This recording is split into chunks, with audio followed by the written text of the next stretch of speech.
you please stand and join me while we honor our country and state flag with the Pledge of Allegiance? I pledge allegiance to the flag of the United States of America and to the republic for which it stands, one nation, under God, indivisible, with liberty and justice for all. I have the Texas flag. I pledge allegiance to thee, Texas, one state, under God, one and indivisible. I think Mitchell did that because we could get along. Thank you very much. Item 3, is there anybody signed up for public comment? Nobody at all, okay.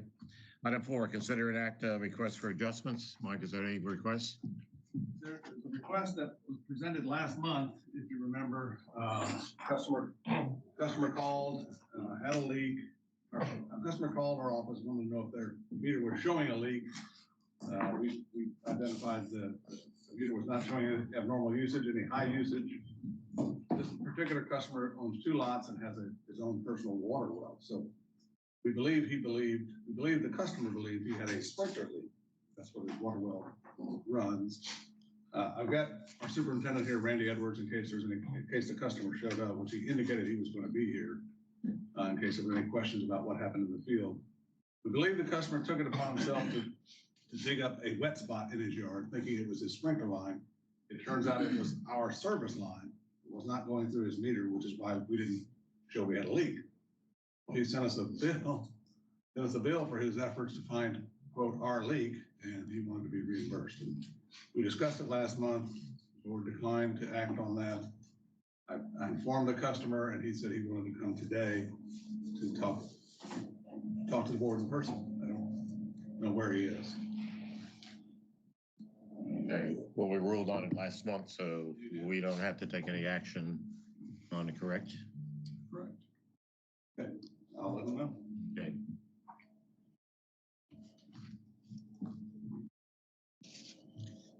Before I move off that, he did say he was going to send emails out. I never received one. He said he sent an email to your address, Bob's your address, and Hartley's address. That's all emails he had. It was from your newsletter that you put out. And I never received an email. I never did. I checked last night before. I'll send you what he sent me. I was copied. I'll send it to the whole board. Okay. Okay, just want to clarify one thing. He didn't ask us to come out at all. Once you told him that. He did not ask us to come out. No, And so he took this upon himself. If his meter showed a leak, and his house meter did not show a leak, any kind of continuous problem. So Okay. we did not. What is your recommendation? My recommendation is to deny the claim. How much is he asking? $12,500. $12,380. Okay. All right, thank you. Consent agenda. Do I have a motion and a second to approve the consent agenda? I so move. I second. All right, all those in favor say aye. Aye. Any opposed? All right, motion carries. Regular agenda, item 9, receive the regular monthly SJRA report. I do not have anything to cover under item number 9, but Aaron does have a presentation on number 10 if you want to move to that. Yes, that'll be fine. Okay. We also have Dan Hildenreich here, who y'all know, and he'll be giving also part of the presentation. But go ahead and turn the light off, Randy, if you would. And cover the governor. Yeah, don't get blinded. So my name is Aaron Shenwolf. I know several of y'all know me, but there's probably some that don't. I'm a project manager with this Sandstone River Authority, our technical services department that covers and serves all the different operating divisions of the River Authority. But the presentation I'm going to be giving today is about the updated 10-year project plan for the Woodlands Division from the period of 2025 to 2034 fiscal years. We revise this every year. This, like I said, is a 10-year plan. Key focus of this presentation will be an overview of the projects that are either ongoing or will be continuing into FY25 or ones that have are about to start. And before I get going on that, I'm going to be handing out a copy of the presentation. Oh, you want to do it, Dan? and Are we also gonna- the 10-year gonna have project one plan. now?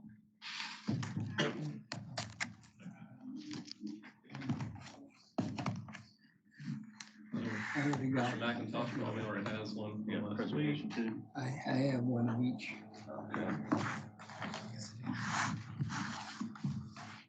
Thank you. As you can see, it's a fairly large binder. That's the one that contains all the projects for the 10-year period, all the detail, all the budgets, all the schedules. But, for this presentation, I want to talk about the projects that we're either ongoing, we're going to continue into 25, or we started in 2025. But an overview of the presentation, we'll talk about the overview of the Woodlands Division, what the level of service that's expected and we understand will continue to be, then into how projects are developed, the projects themselves for FY25, and then an overview of the budget, both for 25 and then the total 10-year period. So first, just an overview of the Woodlands Division itself. Total amount of assets, which are larger components, or water lines, sewer lines, all those different things, manholes. Total amount of those assets in our Woodlands Division is over 8,000 in scope. We also have all the little minor components, capacitors, different switches, things of those natures that we don't consider assets because they're easily replaced. But when you get to the bigger items, we do have 8,000 assets plus, which have a replacement value of roughly $2 billion. Now, level of service over the years, we've been told and we've provided award-winning facilities, no to limited disruptions in the service for both water and wastewater.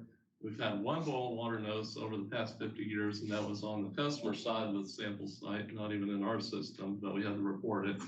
But our understanding is that you'll want to continue to have a system that's reliable, and when you turn the water tap on, water comes out clean, it smells good, it tastes good. And when water goes down the drain, you want it to go down the drain and not come back on you. So out of sight, out of mind.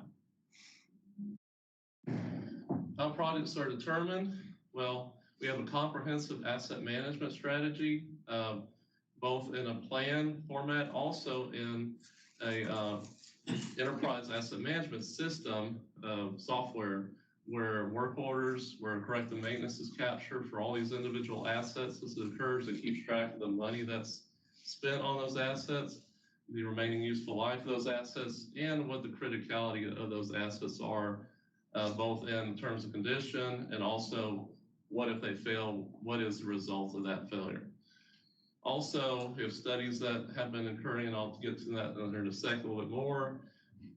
And also, when regulatory changes do occur, we have to address those in the project plan with projects that have to occur to keep us in compliance. As far as those studies are concerned, over the past few years, we have done numerous studies. Here's an example of 5 of them that probably make up about 90 to 95% of the projects you see in the project plan.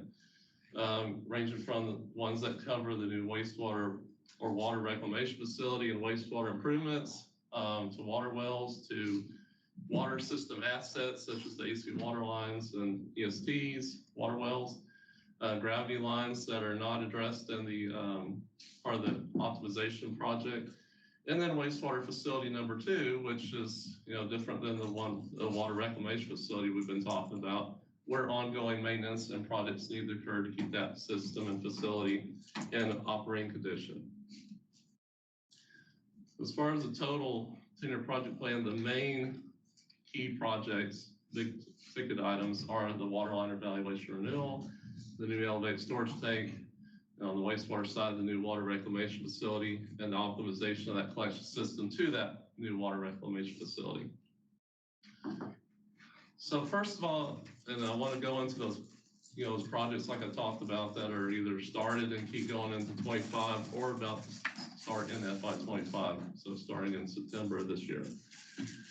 So AC water line condition-based assessment, this is a project that was requested and approved, budget was approved when the vote came in and approved the excess funds to be used for this project.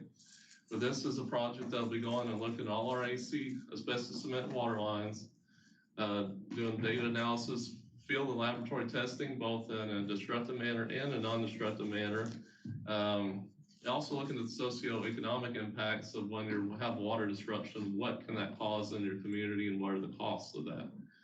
But that'll result in a prioritization of water line replacements, both by location, and then also accompanied with the scheduling and those cost estimates for those projects. But the cost of this project is $1.6 million and anticipated to be completed in July of 2025. But that's a map right there of all our AC water lines. Next project, and this has been previously approved, it's ongoing. This is to take 5 lift stations, which are just upstream of where the new water reclamation facility will be, and taking those offline to then convert what's a pump system to a gravity system, much simpler system, much easier to maintain. And you'll have one main gravity line that'll go from just upstream of where you see lift station 5 there to the new water reclamation facility. A study has shown that over about a 35-year period, you would have a cost savings by taking that operation and maintenance costs out, renewal costs for those lift stations and the force mains they have out of service. You'd save about $30 million over that time, plus just the small ongoing O&M maintenance costs that you have, electricity, replacing pumps as needed, things of that nature. But also you will hopefully alleviate, I should say, odor and noise issues that could occur with lift stations by taking them out of service and abandoning them. Elevated storage tank number 6, also previously approved. And let me mention that most of these projects have been in the project plan for 1 or 2 years at least, if not more. So just mention that as well. But this is a preliminary design phase. We have been under variance because we are under capacity for elevated storage. And to meet 6th and final accounting requirements, we do need a new elevated storage tank when that variance expires. So this elevated storage tank we built in the northwest corner of the Woodlands.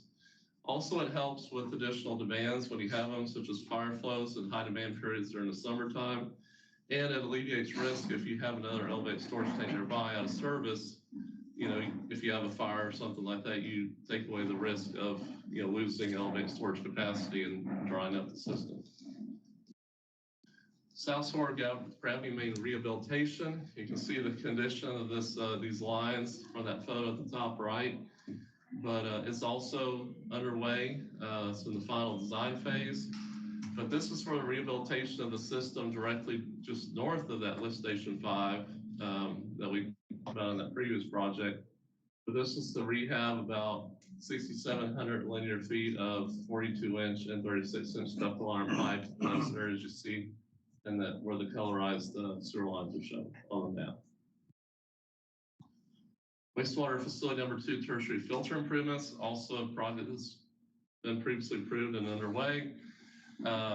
Previously, this is a 3-filter system at wastewater plant 2. Currently, we need all 3 filters to handle the permitted peak flow.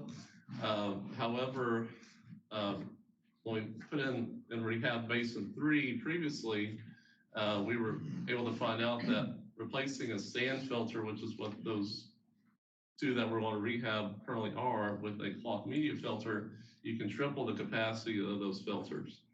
Also, the O&M costs are much less. By doing this also, we can take one basin offline then in the future and not have to worry about busting our permit or having to not be able to filter all the effluent water that comes through the plant. But this project does not change the permit capacity, just to make sure you're aware of that. Lift station number 1, gravity main bypass decommissioning project. Project we identified that allows us to take another lift station out of service, separate from those other 5. This is also connected to that South Shore project.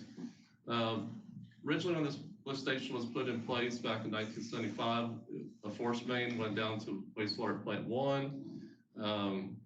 However, that force main has heavily deteriorated. And in lieu of replacing that force main, which crosses under Woodlands Parkway, and keep the lift station operating, we're able to divert the flow from the lift station or upstream of it by gravity over to a 42-inch line, which was installed in the early 2000s, and alleviate the need for ongoing O&M costs for that lift station, ongoing renewal costs. So just a apples to apples comparison, placing the force main would cost about $2 million, and you'd have to do future renewal costs and have those ongoing O&M costs, whereas putting in a new gravity main costs about roughly $1.5 million. So definite cost savings right then and there. Water plant generators. So this applies to 3 of the 5 water plants that we have in the Woodlands division. This is a water plants that were built primarily originally to handle groundwater and have storage and treatment on site or chlorination. They now also receive surface water that's piped in from Lake Conroe. But 3 of the water plants, primarily when we have a power outage, have to operate off of these auxiliary engines like you see at the top photo that only operate certain devices in the water plant, such as a booster pump or a water well. As you can see, they're all at least over 30 years old. Some of them are 40 plus years old. Parts are becoming very hard to come by. So this project replaces those and installs a natural gas or diesel, no, this will be all diesel, I'm sorry, generator at each of those water plants, which then can be connected to the electrical system and operate and have the flexibility to operate all the different components individually or in combination as we need to during a power outage, rather than be hooked into one facility device and that's all it can operate. Water well rehabilitation projects. This is actually an ongoing program to rehabilitate our water wells. There's a master plan that was done, and I kind of gave you an image of that earlier in the presentation. But we've had these ongoing right now and in the future. But surface water is a supplementary water source. We got to keep our groundwater system in operation. So this is what that program does. We do have a set designated water wells, and you'll see it in our project plan that we plan to rehab each year. However, we do have the flexibility if a water well in our system were to have a mechanical issue, we could swap those out as needed to keep all our water wells in operation. Last project I want to highlight, and Dan will pick up a little more detail after I talk briefly, but this is the new water reclamation facility to replace wastewater facility number 1. So far, we've gone through phases 1 and 2, and that's what identified was approved by the stakeholder group to go forward with the new MBR facility. To move on to phase 3 for preliminary and final engineering, we will need MUD approval for that. But just to reiterate, this current facility does not meet TCEQ design criteria, and Dan can talk about a little bit more about that. But the land acquisition process has been approved and is currently underway. So Dan's going to talk about a little bit about schedule and impacts and hand it over to him. All right. So I know you all have heard a lot about this project, so I'll try to be short and keep this moving. But this is something since at least December of last year, we've talked about a schedule of how we continue to move this forward. During that time, we presented that we would hopefully work up towards a supplemental agreement with the MUDs, which is a reminder, that would be with individual MUDs, not a majority with the trustees. We scheduled that for hoping for an April 2024 timeframe to be able to get those agreements in place and move forward with further design phases for this water reclamation facility. Something else, just as a reminder, we did provide a draft of that supplemental agreement to all the MUDs in the January timeframe. So this is not something new here. This is an overall schedule of kind of going through the design and construction phases, assuming we would start in April 2024 and complete and have a new wastewater treatment facility, water reclamation facility started up in fall of 2030 timeframe. Big picture here is these things don't happen overnight. This is something that is a multi-year process to design and construct. So second schedule. So this is something to where if there's significant delays on starting design of eventually construction of this project, so hypothetically, we put December 2025 on here. So that would be, over a year, year and a half delay before we get approval to move forward with financing and funding for this project. That pushes construction out essentially the same amount of time, year and a half, close to 2 years. So what are the impacts of that? What are the impacts of a delay? We're constantly fighting inflation. We're constantly, fighting potential increases in costs.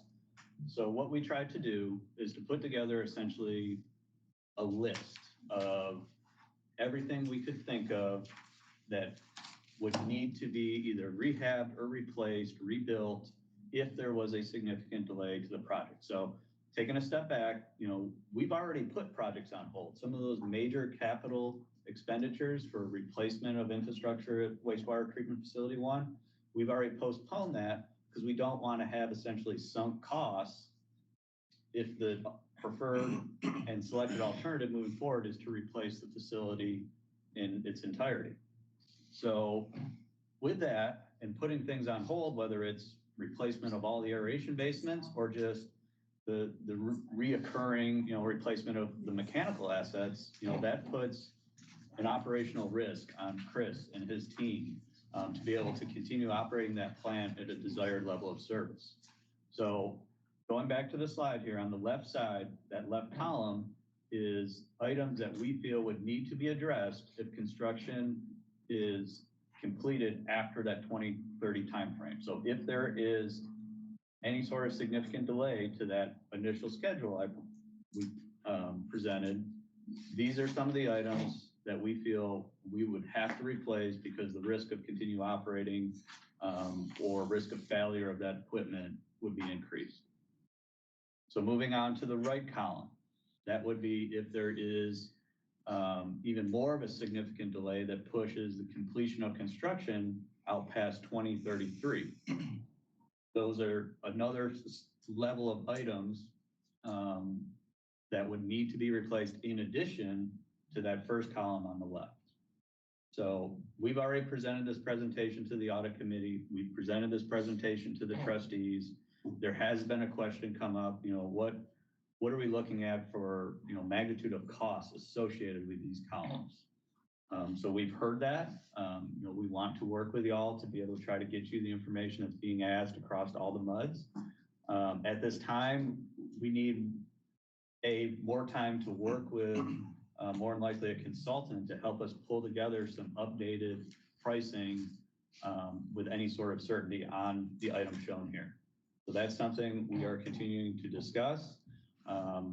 If there is a significant cost associated with that of bringing in a consultant, that would typically be going back and getting approval from the trustees in order to expend additional funds that were not budgeted, that were not planned in the initial approved scope of work. So that's something else that kind of an aspect that would come in that's being discussed across the MUDs is how do we get to a level of cost estimating on this and what are the impacts on time and duration to do that, but then also additional expenditures and costs to work with a consultant to do that. So I think that's all I really wanted to say on that. I'll let Aaron finish up the last 2 slides and then we'll open it up for questions. Right. So going back to talking about the projects that are ongoing or about to start in 25, this is a summary of the funding sources for those projects, both on the R&R side, and then also we have bond funds that are remaining from a 2017 bond that we're able to utilize to fund about over $21 million worth of projects. So you can see the split and the funding source for and the amounts for those 2 funding sources on the projects that are ongoing or about to start. For the projects that will require a new bond, and we kind of like started out with the water reclamation facility. Also, you have the conveyance optimization, gravity main rehabilitations on the wastewater side, and then on the water side, it's AC water line replacements, the new ground storage tanks to replace the existing one, and the new water well. You see roughly the cost over that 10-year period is in the magnitude about $600 million. And in the summary, grand total for the entire 10-year period, you see for R&R projects, a little over $87 million worth. 2017 bonds, again, you saw it before, a little over $21 million. And then for the non-funded projects that will require new bonds, a little under $600 million. For grand total over that 10-year project plan period of a little over $700 million. With that, thank you. I'll open it up for, me and Dan will open it up for any questions right now. And if you have any in the future, you can always forward them to Eric and he'll get them to us. So, any questions? Those numbers that you shared, that doesn't include the impact if it was delayed at all. No, sir. Well, that would all have a big impact on what those final numbers would be. Correct. And of course, you got also think about inflation and things of that nature if you push it back as well. On the new facility, it's one of the costs more. The slide you showed on the AC water lines. The study. Yeah. It all been approved, scheduled and everything. I mean, I think we've been talking about what's going through the town center and that section through there. Has that all been factored in there? Is that going to be first or? Well, it's been designed. For this evaluation will look at all the AC water lines in the entire system. We anticipate that town sewer water line probably will be the first one, but we got to see what the results of the study are before we, put that in stone. We also talked about prioritizing the testing on that town center line too, because we're trying to, do a testing representative across the entire system. We did want to potentially test the town center line first, get in some additional data there to see if we need to move forward with that sooner or push that out. But right now, town center is on hold. This AC water line, the contract with HDR Engineering is who we selected. If y'all didn't know that, but that is currently on our March board, our SRA board for approval. So that April 2024 date is set in that contract as a scheduled start date. And the July 2025 is what the consultants provide us with anticipated completion date. It's going to take a lot of scheduling with the township and everything. Be a lot of disruption through there, won't there? I think the goal would be to minimize it and go through and try to select locations to do any sort of excavation and destructive testing sampling to where it would minimize impacts to the community and the public. So that's something early on we'll be working with the consultant is to select appropriate technologies on the non-destructive side. Where would you do that testing? Where does it make sense? And then also on the destructive side, where could we take representative samples across the system without having major community impacts? Find locations where you can isolate a section of line and not put people out of service, things like that. So, but you're right. In short, there's a lot of coordination with Woodlands Water Agency, township, county, etc. Anybody have any questions? Thank you. All right. Thank you so much. Thank you very much.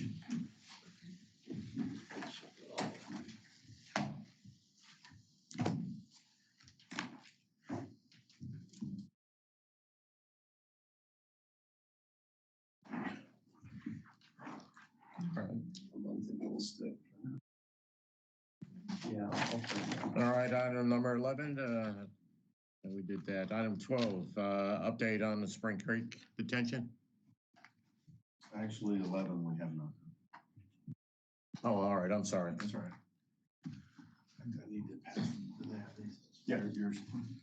Item. It's already here. Thank you. As we mentioned last I month, have one. you have that. You don't have that one. Thank you. Yes, sir. As we mentioned last month, we've been working, Adam, Brian, I, Maureen, and others have been working on a kind of a summary as questions came about the last few months about, how are we going to fund some of these larger projects long-term, thought it was important that we look at some of the options for how we might be able to do that, because the numbers are big and it could have certain impacts, whether it's on the water bill or the tax side or whatever. So we wanted to put together kind of a summary that identified a few options. And so before you, you have this sheet is a summary and kind of a pro-con of 4 different options. And then the larger sheet is actually I guess, a debt service pro forma, best way to describe it, to identify what the effects of really the projects you just saw, how that would affect on the tax side. So just to briefly, not going to read the whole pro-con to you, but there's 4 options that we kind of came up with. The first one was through the retail water and sewer rates. And that would include basically SGRA selling bonds, identifying a wholesale rate necessary to cover the debt on those bonds. And then that wholesale rate would be passed through your retail customer billing. And you can kind of see there what the effect, it's slightly different for the different MUDs, but generally speaking, it would move the water bill to somewhere in the $250 range or so. That's per month. Per month. That's right. What is the average? About 104. No, okay. Except Again, this is if you take- typical bill. If you take the top 20% and the months of June, July, August, and September, their bills are double that amount. So if a person has a $300 water bill and you increase it by 50%, they're gonna have a $450 bill every one of those months. And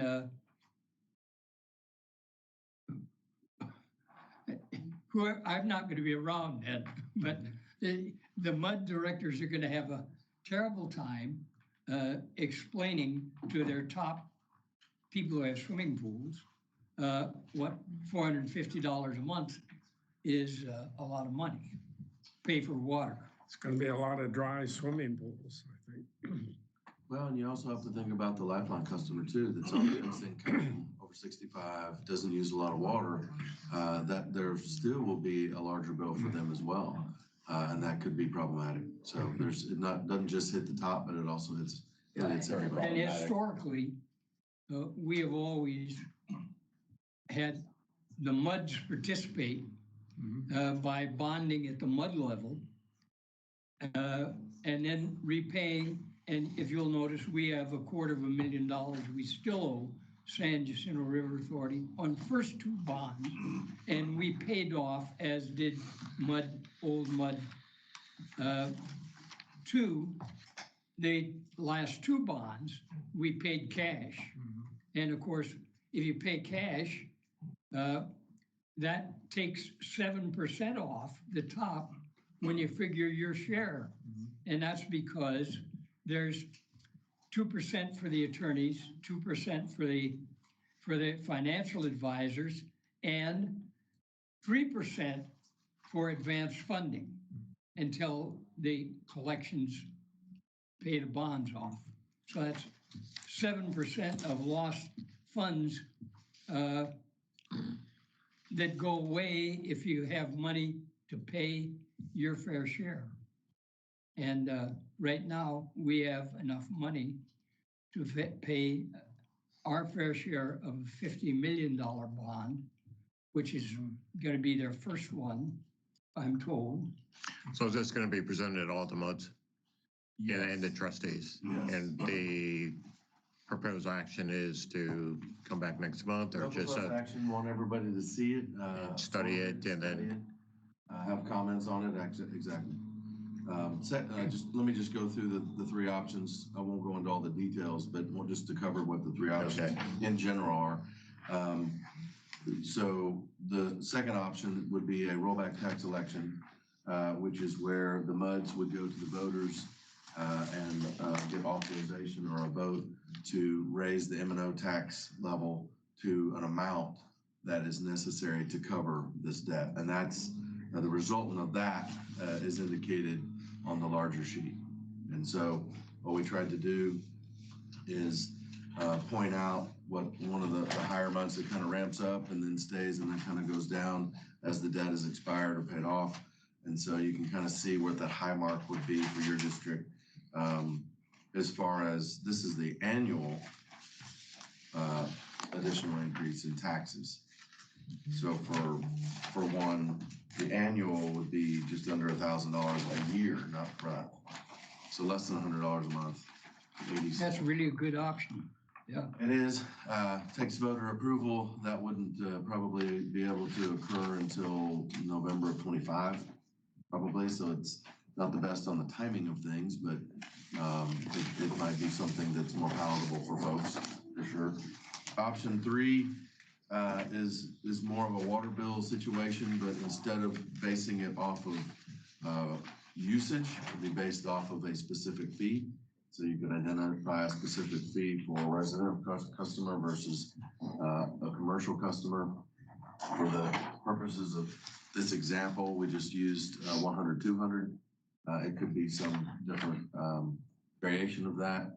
But as you can see, 100 residential, 200 commercial gets you to about 43 million a year in increased revenue. It will go a long way to cover some of this. But again, one of the cons is you got the Lifeline customer that's going to be hit with that as well. So just something to think about.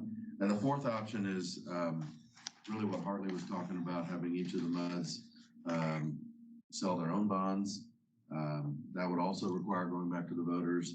And just in the pro forma that we've given you for the rollback, we're estimating, and this may change, about 8 bond issues. So if the MUDs do it themselves, that's 80 bond issues. And that's probably not very efficient or affordable for the issuance cost items that you mentioned. You're going to pay higher issuance costs across 80 bond apps or issues. So. Anything I missed? Well, thank you for giving us that option about putting it in our maintenance tax. And is that, can we do that? You would have to have an election, you have to have a rollback election. And so it would take voter education, which something of this magnitude would do anyway. But I think our recommendation to the board would be, if we go that route, go and get the maximum rate that you would need, not incrementally and have 7 different rollback elections, but have one for y'all's district at the 2106 plus your current tax rate of 0695. So whatever that total number there is, probably about 28 cents roughly, and get approval for that full rate. And so then you would have that as your new starting point for future calculations of the rollback rate. Yeah, and we really don't need, our MUD doesn't need to add 2 cents because we're already 2 cents above what we need to operate. Yeah, that would be for the board to decide when you went for a rollback election. One thing we have talked about a little bit is one of the benefits you may have in time besides avoiding multiple elections by going to that maximum necessary rate is you would be able to set aside in a separate fund, if you'd like, these additional maintenance tax revenues before they would necessarily be needed by the River Authority, which would give some districts potentially the ability to opt out of. We already have it. Either opt out of a tranche of bonds or reduce the amount of participation that you would have to, or the amount of bonds that the River Authority would have to issue, which would lower issuance costs and interest costs, et cetera. So you basically set that maintenance tax money aside. It would accrue interest over time. And then you could use that either to pay for your pro rata share of a tranche of bonds, or if you had gathered enough in excess of a particular debt service necessary for a tranche, you could potentially, buy out, best case scenario, or buy down your participation in a particular tranche of bonds. That's the thought. Now, we have to do more analysis as we got closer to a particular bond issue to see what that would ultimately look like, but that option is there because you would be levying the maximum maintenance tax necessary for ultimate debt service before that debt service would ultimately be incurred. Is this that option? Yes. Yeah, so you're saying we'd have to raise ours By 21 cents. Above. by 2 cents, No, 21. 21 cents 21 cents. from roughly 7 cents now Yeah, to well, 21 cents. that's very doable, because interest rates are low. When I got on the board, we were 14.5% at 94%, at 94 cents. Well, for matter of comparison, look at option one versus this and option three versus this. So option one, if it's $148 a month increase is what Eric's saying, at $1,776 per year, that 148 times 12 versus 971. If you own a house that's the average homestead value. Now, it's less or more than your incremental increase would vary, but that's a good amount lower.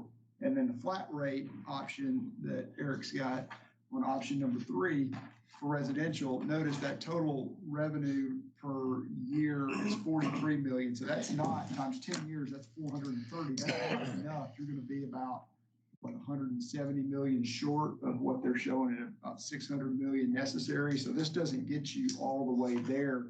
But even at that number, that's 100 a month, that's $1,200 a year for a residence versus. That's average residence. Correct. And if you go to Old Mud 2, how many of those, what percentage has swimming pools? Pretty high percentage, plus Over 50%. plus big lawns too. Yeah, and big lawns, and,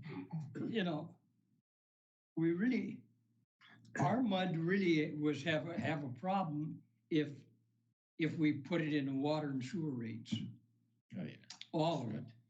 There's no easy answer. We've said that multiple times. Yeah, no You have easy to- answer, that's right. Because frankly, you're having to go sell to your residents a tax increase of whatever that. And I would also say if you put it into the water and sewer rates, people have some control over that, and they're gonna either not fill their pool or they'll stop irrigating their lawns because the price is prohibitive. And so we could fall short of getting the money we need. Or if you have a lot of big rainy year, people's water bills will go down. Where option 2 with a rollback, that's money certain. However, that is a fixed cost, and it's independent of the water usage, and it's based on the value of the home. So that may change the fairness of the distribution of paying for the bond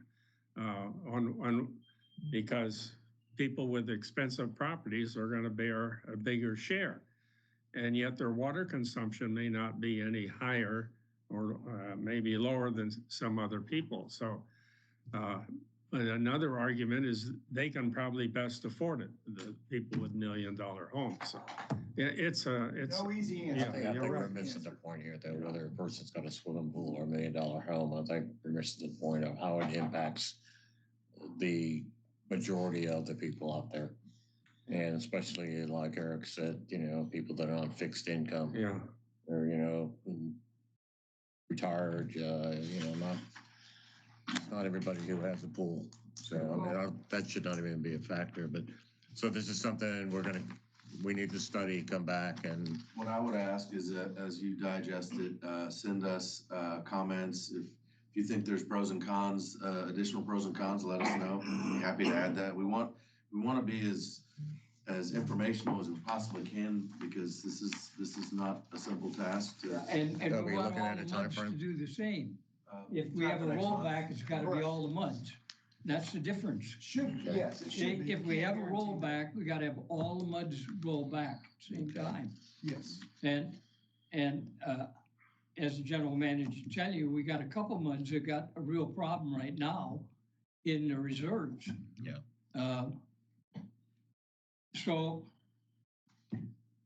I'm glad that we pay professionals handsomely to give us recommendations. Yeah, thank you very much. And I'll be looking Appreciate forward to this. the recommendations of our professionals. But the voter approval doesn't affect the timeline of the project, does it? well, yeah, it does. So it'll push it back. It would. Okay. It would. Now, you know, they've got to run estimates to their consultant on what items would have to be done on their 2 columns of list there if the timing was pushed out. So we don't know yet what that trade-off cost would be. I think the official request on the table from SGRA, if I'm not mistaken, is the request is to approve a first tranche to get the engineering rolling so that it's not delayed. That doesn't necessarily obligate you to the construction, but it does kind of put things in motion. And just because you do that in one manner, maybe through the rates, doesn't mean you couldn't do the bigger portion in a rollback or however you want to handle it. But that's true. Also officially been asked at the moment. There's not. Yeah, and San Jacinto River Authority is going to sell that bond for this initial, its construction. Was that about a $50 million bond? 40, I think we're looking at. 40? 40 million, okay? And that's gonna happen one way or the other, because Well, we don't have time. It's got to be approved by the districts. They don't. Yes, I understand. Okay. Thank you, Eric. Appreciate it. All right, now 12, I received an update on Spring Creek detentions. Dan? So not a whole much to update. I talked to our division manager, Matt Barrett. He said, let me know that there was a funding partner discussion to move forward with the remaining scope of work for the consultant. So the consultant is out there now doing some additional environmental, geotech, dam design, and some additional hydraulic modeling under some conditions of historic storm. So once that's ready to present, there'll be future updates for y'all. Appreciate it. Thank you. Any comments? All right. Item 13, attorney's report. No general items today. All right, thank you. Item 14. 14, drought contingency, water conservation. We're still working with the consultant and the river authority to update those. So we'll be deferring that until next month. It has to be approved next month so it can be submitted by the May 1st deadline. So this will roll to next month. Okay. And do our new directors know where they can see the policy number RNS 35? It's on the Google Doc. It's on the computer. Yeah. All right, item 15, consider adoption of the resolution concerning development district tax 2024. Yeah. 2024. So y'all got in your packet there the documentation for this year's developed district status determination. LJA did confirm that this year the district will remain a developed district and subject to 3.5% rollback rate, where you have an automatic election. You're aware of that from previous year's discussions. This will come into play when you're setting your tax rate in September, October of this year. I move the approval of the adoption of the resolution. Is there a second? All in favor, say aye. Aye. Any opposed? All right, motion carries. All right, item 16, funding for the One Water task. I want to put this on the agenda because meetings that Eric, I, Walt, and Bob Lux, is there anybody else? And we talked about having a part-time consultant to assist in the work and the function of the One Water task force. because there's insufficient time for volunteers to do the work, nor do I think there's enough expertise among the volunteers. And so funding a part-time consultant, we would hire either one or maybe more than one expert to assist us. And I look back at the failure of the original task force. It did nothing more than just meet and talk and talk and meet. And if the task force is going to be effective, it has to have more teeth to do it. So that's why we recommended that we get an expert to work with us on the task force. And that expert too can also provide a very valuable input into what the task force should do. Could a director be a consultant on this? Because Jim Stinson is now a director. Don Sarich is now a director. And the lady who's in one of the MUDs, who's former San Jacinto River Authority, is also a director. I don't see why not. And, you know, I suppose either one, any one of those three, They would two of them retired, yeah. would be wonderful because they have complete knowledge of the Yeah. system. And that's a legal question. Yeah, I'm thinking about that. I'll have to give that some more thought. I do have some Yeah. concern about that. Well, I don't think we have to be worried about that now. That's No, but good. it's, you know, I think that's good, and there are people around it. We wouldn't have to train them. Yeah. If you go out and hire a consultant that doesn't understand the system, it's very expensive. Isn't this something that the board of trustees should vote on? And if so, could we make a motion that we authorize our trustee to participate or to give approval for $5,000 from MUD 1? If you so choose, I think it probably, Is that all right? from a overall WWA standpoint, I think it probably needs to be a consolidated effort amongst all the MUDs. Yeah, that's what I mean. I mean, but if get the board of trustees to vote on it, but authorize him as representative for MUD 1, that we authorize him to go up to $5,000 and to contribute to the fund of hiring a person to lead the One Water Task Force, the consultant. Yeah, this item is just a discussion, not action, but I think, you know, I don't think there's an issue with giving direction to your trustee to bring the issue up for discussion and what the discussion's been at this board, and start that at the trustee level. Right, and then if it does come back, then we put it on the agenda that we vote on it. Correct, Okay. correct. And then I'll need to think a little bit more about a director, because there are conflict of interest statutes regarding the prohibition on directors being consultants of the district. So I think that we could have a problem there. I'll go back and double check the language, but I think that would potentially be a problem on a director being hired as a consultant. Okay. And we used to have people who were directors in one MUD, and then they would consult with all the other MUDs except their own. Correct. And That's they different. were able to do that. Okay, so there's no action taken on this one. Anyway, No, to add to that comment, I was going to add to my general manager, but since there's an item there, just wanted to update you that I'll be sending in. So as you know, I drafted a letter identifying some goals. We've had some preliminary discussion with the township on that. We've cleaned it up and revised it, and I've issued a final draft to the township, which is what they were needing to bring it back to their board to get this thing rolling. So that's kind of I mean, last year they voted to agree to move forward, but kind of waiting for more movement, and now's the movement. So just want to let you know that that letter will be going out. I'll be sending that to you. And I also feel that some of the MUDs will not be interested because they don't have a flooding or a drainage problem. So, well, just like the Spring Creek study, only 5 MUDs participated in that study, and I'm guessing that may be the only same 5 MUDs that are willing to pony up some money.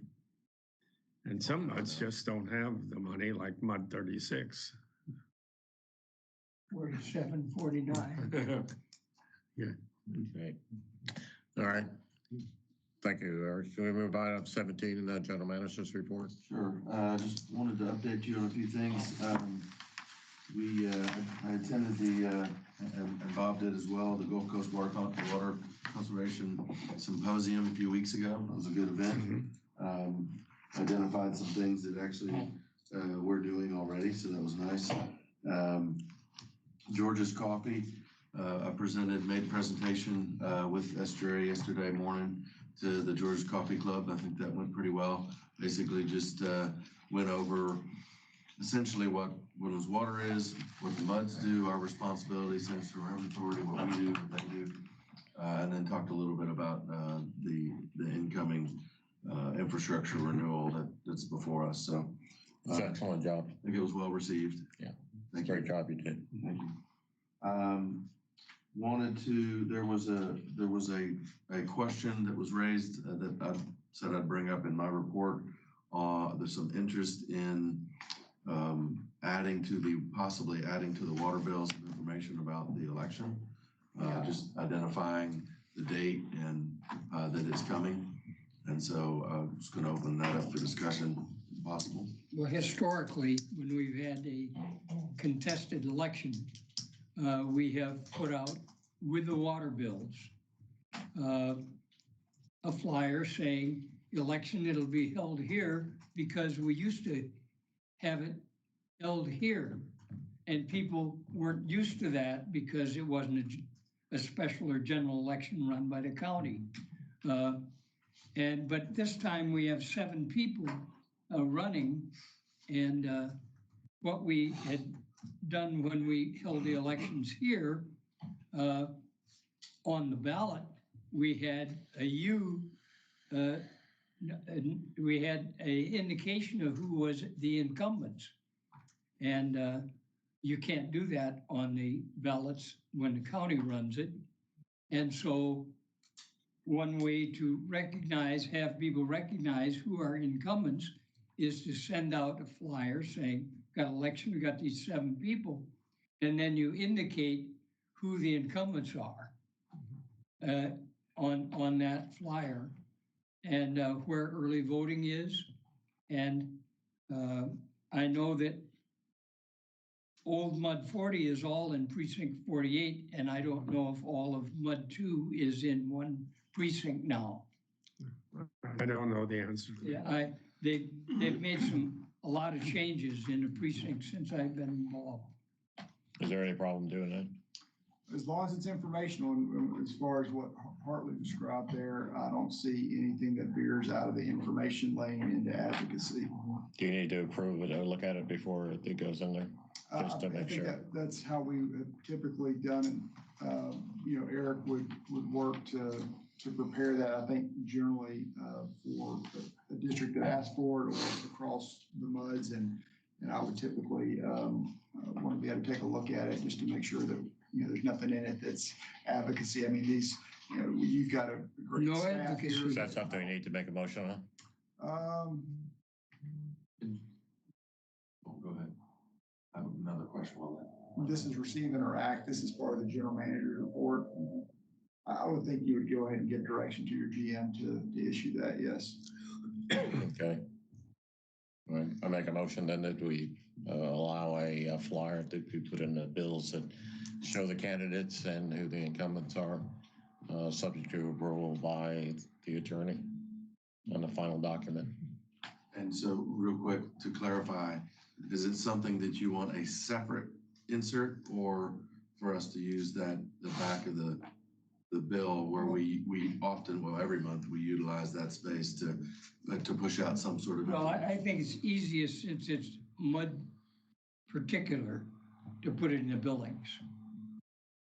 Well, they like both we get did the the- billing envelope, but you want it actually on the bill sheet, which on the back, there's a, No, I no. think well, it's like our annual report was last bill is what I would recommend. Yeah, I was just asking clarification. I think a separate sheet would be, Then they can More tear it out and visible. take it to the polls with them. my motion's there a second. Second. All in favor, say aye. Aye. Any opposed? Did you vote, Hartley? Yes, I did. No, okay. All right, one other thing, just wanted to point out, WWA was the recipient of an award that will be presented to us at a upcoming conference. The AWWA Water Environment and AWWA and Water Environment Association of Texas has given us an award for, the award is called the Watermark Award for Communications Excellence. And so we applied for that over the last few months, and we were selected as the winner of that for our strategic communication plan of 2023 and how we went about it last year. We So, can thank John for that. absolutely, Well, the whole PEC. yeah. Go ahead. With that, I'll pass it. Morning. Let's see, page 48 is your communications report. Brief one for you this month, I promise. I did want to give you some stats on the annual update that went out last month. So of your 2,500 plus accounts, we sent out emails, about 1,000 opened that email, looked at the report. That's almost 40% of your total accounts. Remember, we don't have everybody on an email list. We have just under 70% of your accounts on email. So it's good that you also did the bill stuffer too. That way we get some overlap because not everybody gets a hard copy bill either. About 70% of your folks get a hard copy bill. So we don't know how many of those folks looked at it, but we do know that your page views, your web page visitation nearly tripled since those reports went out. So folks, we have every indication that folks were looking at that, they wanted it, and that drove further interest in mud. So, some more positive stats here for you. As you well know, WaterSmart is probably our #1 customer support tool. It is a primary focus of ours to continue to ramp up registration. We're right around 40% of all accounts are now registered with WaterSmart. Encouragingly, we've seen monthly registrations go from 170 a month on average, that was last year, to almost double that at 333 a month since the beginning of the year. The main driver behind that is now folks can do their payments through WaterSmart, one-stop shop. So that's really helping to drive folks to WaterSmart. That's a good thing. We expect that to continue throughout the year because by the end of the year, you have to be paying through WaterSmart. I'm not sure the exact date on that, but towards the end of the year. So we expect those registrations to continue to rise, and we'll certainly leverage that, use that tool effectively as folks register. So beyond that, just examples of current marketing that's out.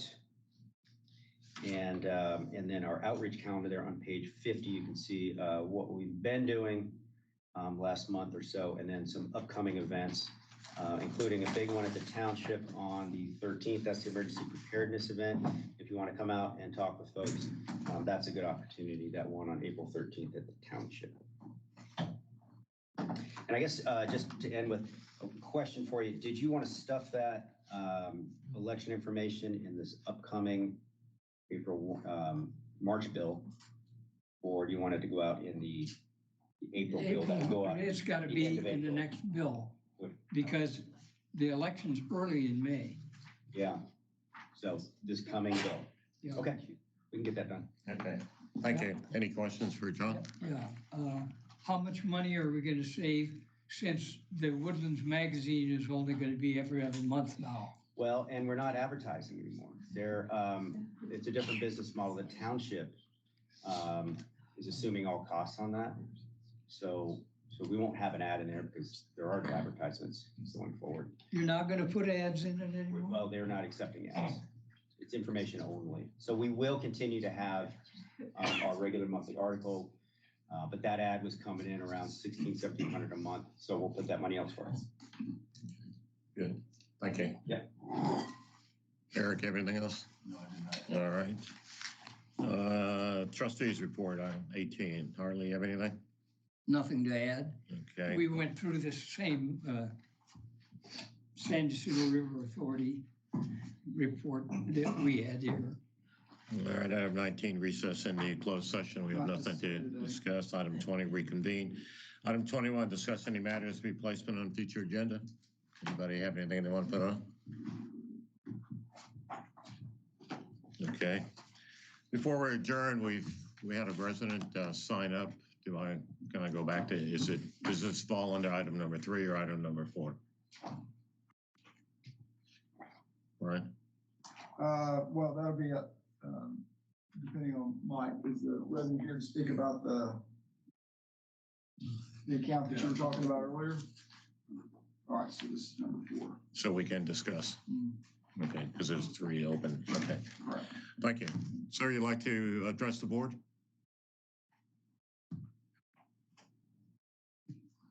Yes, sir.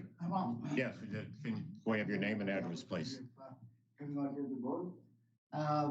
I've experienced very unusual situation with a leak in my front yard.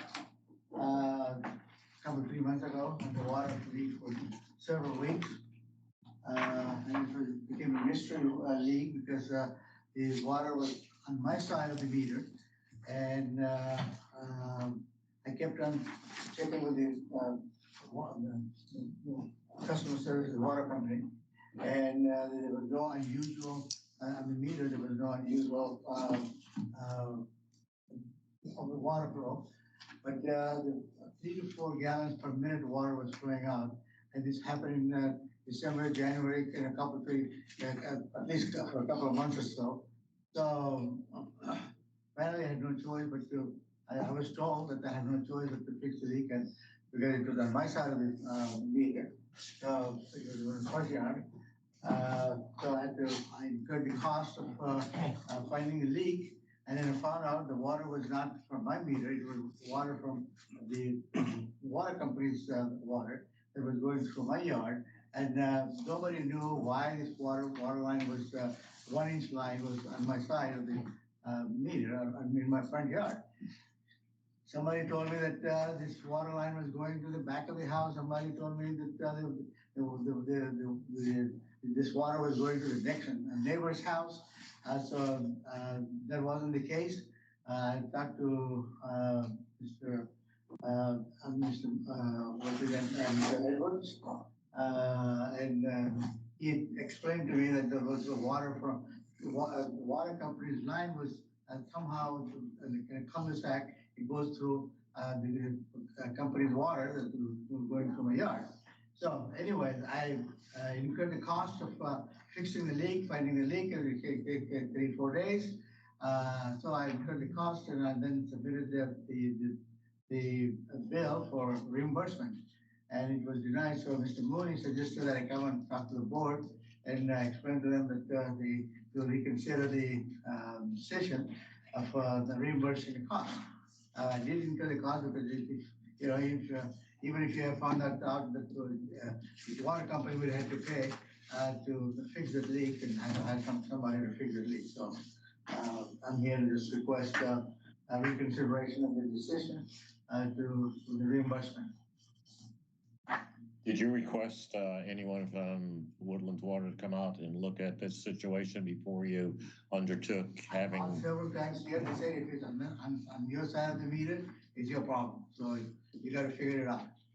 I didn't ask anybody to come, but people did come, and they had no idea why this water was leaking, why the line was in my front yard.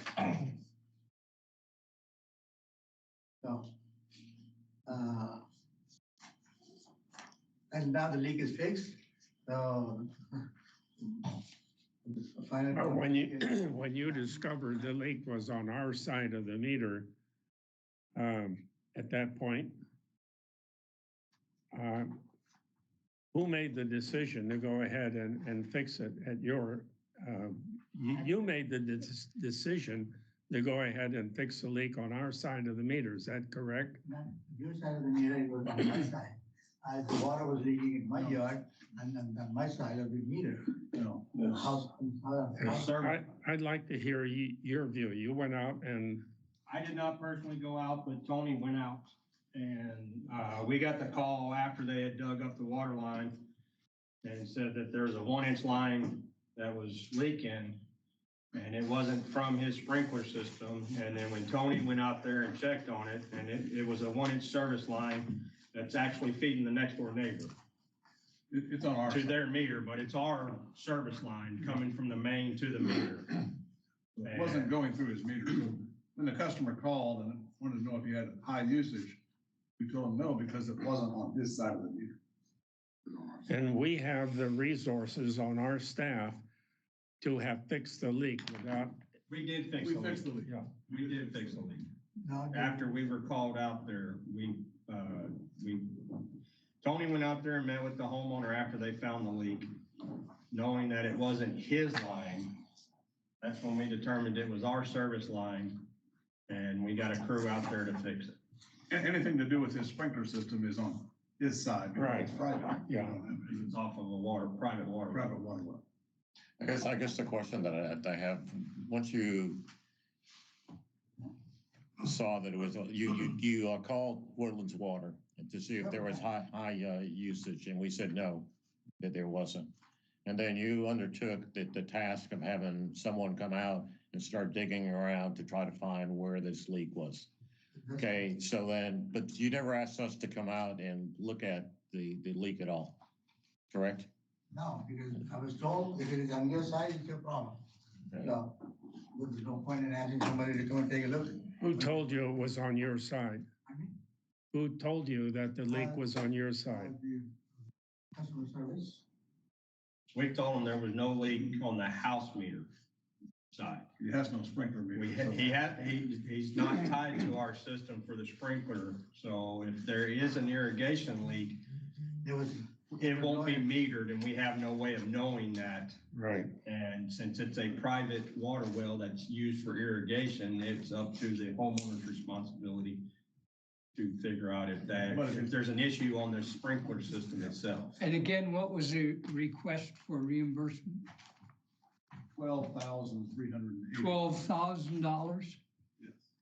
Well, I'm trying to determine why we should pay for that. Why should we be responsible for that? Who will be responsible for fixing the leak? Finding the leak. I had to find the leak. I had to spend the money to find the leak. So it was because it was messing up my yard, messing up the water, and I had no choice but to find the leak.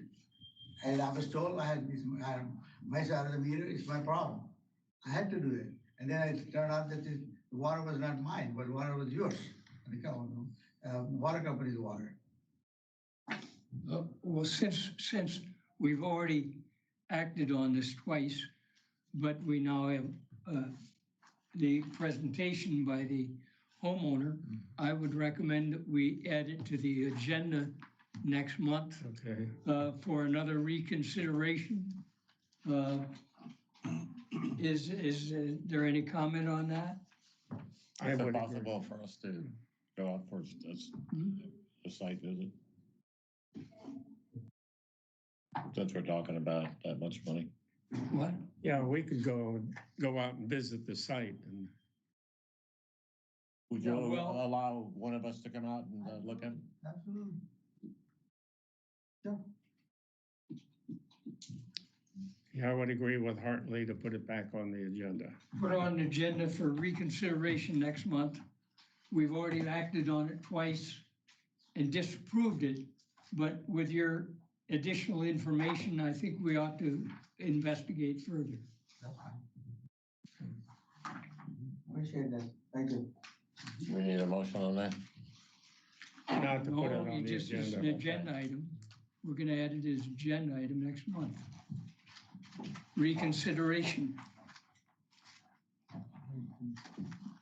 Can you coordinate setting up a visit or can you coordinate with Woodlands Water so one of us could come out and look at it and you could show us exactly what happened? Okay, that's fine. Several people have already been there. This is Tony.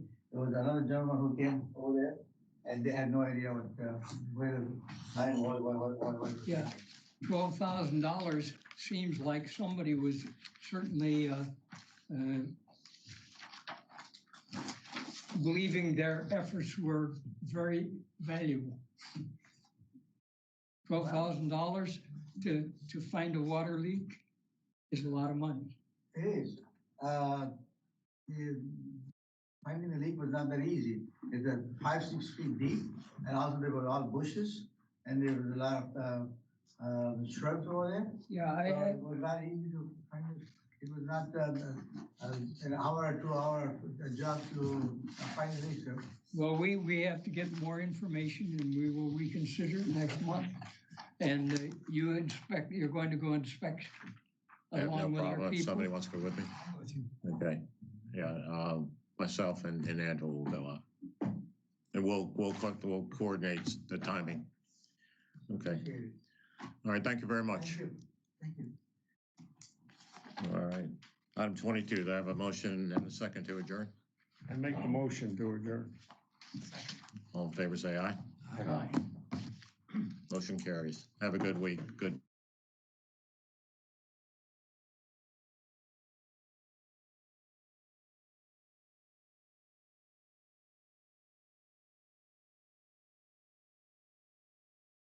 Ahora puedes cambiarte Spectrum móvil ilimitado por solo $15 cada línea. Con Spectrum móvil nos vamos a ahorrar más de $1,400. Además incluye 5G en todo el país. Cámbiate ya a nuestra mejor oferta en servicio móvil. We have a lot of cash. I believe we have substantially in excess of 400 million cash, which is a lot for a developer. Developers usually don't have cash. They have assets, not cash. But we have, I believe, 400 plus and going up very substantially every month. That quote there at the end, going up substantially every month, apparently is not true. A reminder about what his attorney, who argued and then lost this case, had to say about this. This guy is worth a lot of money, billions and billions of dollars. He happens to have a lot of cash. Of course he has money. You know, he's a billionaire. We know that. There will be a bond and there will be no issues with that. Well, apparently there are. That much was clear today by what his attorneys told a court here in New York. These are thorny issues, of course, for the man who has staked his entire identity on being wealthy, even appearing in movies like Home Alone 2 as a rich New Yorker, not to mention the theme song for his own TV show.